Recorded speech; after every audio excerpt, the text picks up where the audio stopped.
when we talk about the future of military technology, the common theme is often that, technology gets cheaper and more plentiful, more abundant. You can get it anywhere. And certainly that's true with certain technologies like computers and drones, where it just takes off and suddenly it's everywhere and it's cheap and it's accessible. But that's not always the case. And case in point is night vision. Night vision operates a kind of different area in the technology world because of two main things. Night vision is, one, expensive as hell to manufacture because there are only a handful of manufacturers around the world that are capable of creating the image intensifier tubes that go into like Gen 3 night vision. It is genuinely just hard to make. And on top of that, the only people that buy night vision are military, law enforcement.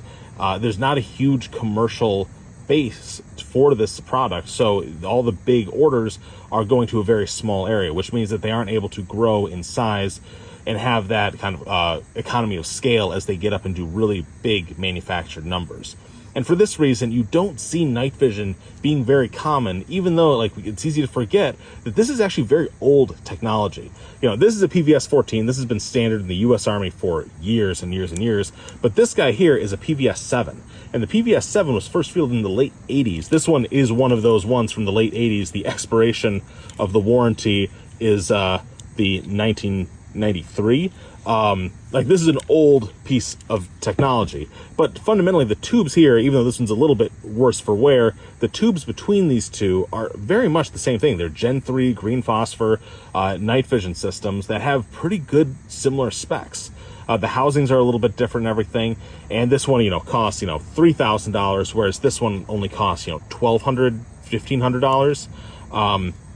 But you see that that is something that if a nation decides that we're going to invest that and make sure that every infantryman has this capability, $1,000 a piece, $3,000 a piece, that's a lot of money, especially when we're looking at things that have to be manufactured by Western manufacturers. The price is significant. So when we talk about, what kind of equipment China is going to be fielding in 10 years, 20 years, Russia, they typically don't have the capability of making the stuff. China is only just now being able to reliably make Gen 2 night vision tubes, which are okay, but they're not nearly as good as this stuff. And even this stuff, like I said, is 35-year-old technology. So the stuff that, a lot of infantrymen are fielded now in the active duty military and everything is significantly better with the thermal fusion and everything, all the fancy stuff that goes along with that. And it's spread out to the lowest level of, infantrymen, riflemen, whereas you see in a lot of other nations, Russia, Iran, China, if the night vision exists, it doesn't go to everybody. It goes to maybe the team leader, probably more like the squad leader, platoon leader, and they are able to lead the formation with that. It's not something that everybody gets.